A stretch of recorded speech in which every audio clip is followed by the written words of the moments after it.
গাছগুলো যিনি বড় হুজুরের সময় মৌলানা তাজুল ইসলামের সাহেবের আমলের যে গাছগুলো লাগাইছে এলাকার মুরব্বীরা, এই পুরানা গাছগুলো আমাদের এলাকার সকলের প্রাণবন্ধন পরিবেশ সম্মত গাছগুলো, ফলন্ত গাছগুলো এই রাতের অন্ধকারে বিক্রি করে দিচ্ছে হুজুররা সম্ভবত।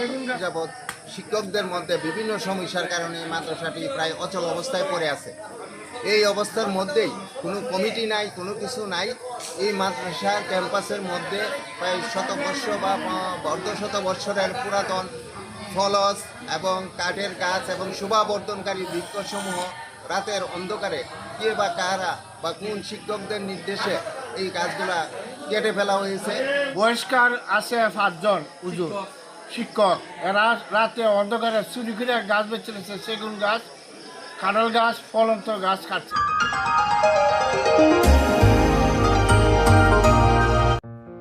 আদালতের নির্দেশনা অমান্য করে রাতে গাছ কাটার অভিযোগ, এলাকায় চাঞ্চল্য।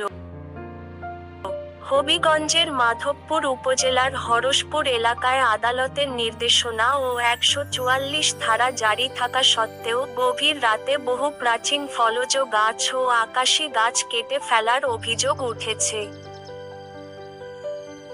জামিয়া ইসলামিয়া দারুল উলুম হরসপুর মাদ্রাসার কিছু শিক্ষকের বিরুদ্ধে। স্থানীয় সূত্রে জানা যায়, দীর্ঘদিন ধরে বিরোধপূর্ণ ওই মাদ্রাসার ইমাম নিয়ে আদালতে মামলা চলমান রয়েছে।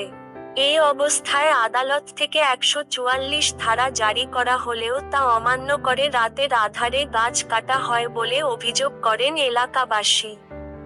ঘটনার পর এলাকায় ব্যাপক চাঞ্চল্যের সৃষ্টি হয়েছে। স্থানীয়দের দাবি, বিষয়টি দ্রুত তদন্ত করে দায়ীদের বিরুদ্ধে আইনগত ব্যবস্থা গ্রহণ করা হোক।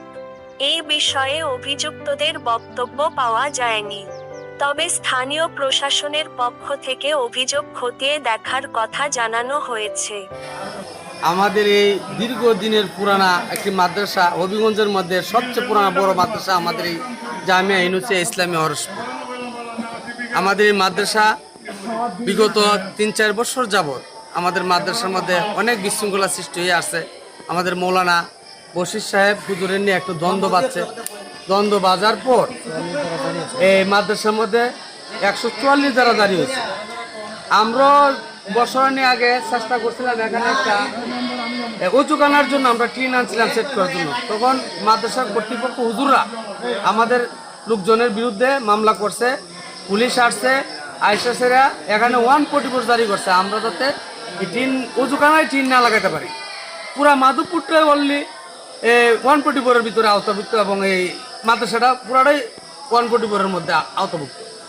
এখন অনেক দিনের পুরানা গাছগুলো যিনি বড় হুজুরের সময় মৌলানা তাজুল ইসলামের সাহেবের আমলের যে গাছগুলো লাগাইছে এলাকার মুরব্বীরা, এই পুরানা গাছগুলো আমাদের এলাকার সকলের প্রাণবন্ধন পরিবেশ সম্মত গাছগুলো, ফলন্ত গাছগুলো এই রাতের অন্ধকারে বিক্রি করে দিচ্ছে হুজুররা সম্ভবত। সেগুন গাছ, ফলন গাছ, কাঁঠাল গাছ, এখানে সিমটমগুলো সব আছে। মাদ্রাসাটারে একদম যেন কেমন দেখায়, পরিবেশটি নষ্ট করেছে গাছটি কাটতে। কিন্তু এখানে 144 জারি আছে। তারপরে কেন এই গাছটি কাটলো? আমি এলাকাবাসীর কাছে, প্রশাসনের কাছে বিচার চাই যে 44 চালু অবস্থা কেন এই ধরনের কার্যক্রম করলো।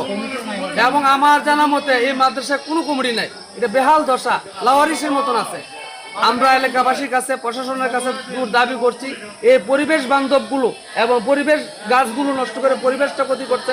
পাশাপাশি ফলন্ত গাছগুলো করে এই বিভিন্ন ফলন গাছগুলোর থেকে ছোটো ছোটো ছেলে, ওই হাফেজখানার ছেলেমেয়েরা তো কাঁঠাল খা, এগুলোতে বঞ্চিত করছে। এই গাছ কমিটি নাই, এইটা কী করলো, কী কারণে বিক্রি করলো? এলাকার মানুষ তো এটা চায় না, প্রতিষ্ঠানের লোকজন এটা চায় না যে এই গাছগুলো বিক্রি করে এই মাদ্রাসার সৌন্দর্য নষ্ট করুক। তাই আমি পরিবেশ, বন ও পরিবেশ মন্ত্রণালয়ের কাছে আমার দূর দাবি, এলাকার প্রশাসনের কাছে দূর দাবি, আমার এলাকার স্থানীয় সংসদ জনাব আল্লাহ সৈয়দ মোহাম্মদ ফয়জল সাহেব এবং প্রশাসন ইউনু মহোদয় এসিলেন, সবার কাছে আমার দাবি যে আমাদের এই মাদ্রাসায় কোনো কমিটি নাই, বেহাল দশা। এর মধ্যে 144 জারির ভিতরে তারা এই কাজগুলো করছে কেন, এটার বিচার চাই। বিসমিল্লাহির রহমানির রহিম। আজকে এটা অত্যন্ত দুঃখজনক বিষয় যে এই ঐতিহ্যবাহী হরসপুর দারুল উলুম ইসলামিয়া মাদ্রাসা একটা প্রাচীন শিক্ষা প্রতিষ্ঠান, দিনী প্রতিষ্ঠান, দিনী শিক্ষার প্রতিষ্ঠান আমাদের এই মাধবপুর উপজেলার ধর্মগড় ইউনিয়নের। আজকে প্রায় 2-3 বছর যাবৎ শিক্ষকদের মধ্যে বিভিন্ন সমস্যার কারণে এই মাদ্রাসাটি প্রায় অচল অবস্থায় পড়ে আছে। এই অবস্থার মধ্যেই কোনো কমিটি নাই, কোনো কিছু নাই।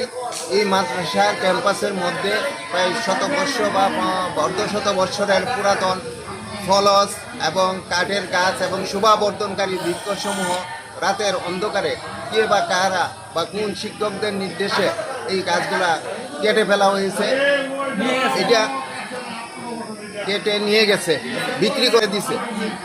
এটা অত্যন্ত দুঃখজনক। যেহেতু এখানে যদি গাছ বিক্রি করতে হয়, কোনো কিছুর প্রয়োজন হয়, তাহলে অবশ্যই এলাকার যারা নিজে এই মাদ্রাসাটি দেখাশোনা করে, এখন যেহেতু কমিটি নাই, যদি কমিটি যেহেতু নাই, এই জন্য শিক্ষক এবং এলাকার গণ্যমান্য ব্যক্তিদেরকে জিজ্ঞাসা করে তাদের সমন্বয়ে রেজুলেশন করে এই গাছগুলা বিক্রি করার কথা। যে শিক্ষকরা এখানে আসলে স্থানীয়ভাবে তাদেরকে বহিষ্কার করা হয়েছে, এই মাদ্রাসা তাদের কার্যক্রম চালানো নিষেধ। এই শিক্ষকদের কারণে এই মাদ্রাসা বন্ধ হয়ে যাওয়ার উপক্রম।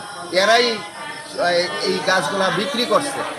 উপজেলা নির্বাহী অফিসার মাধবপুর এবং আমাদের স্থানীয় এমপি মহোদয়ের দৃষ্টি আকর্ষণ করতেছি, এবং এলাকার গণ্যমান্য ব্যক্তি যারা, তারা অবশ্যই এটা দেখবেন। বহিষ্কার আছে 5 জন হুজুর শিক্ষক। এরা রাতে অন্ধকারে চুরি করে গাছ বেচে নিচ্ছে, সেগুন গাছ, কাঁঠাল গাছ, ফলন্ত গাছ কাটছে, হ্যাঁ, চুরি করে বেচছে।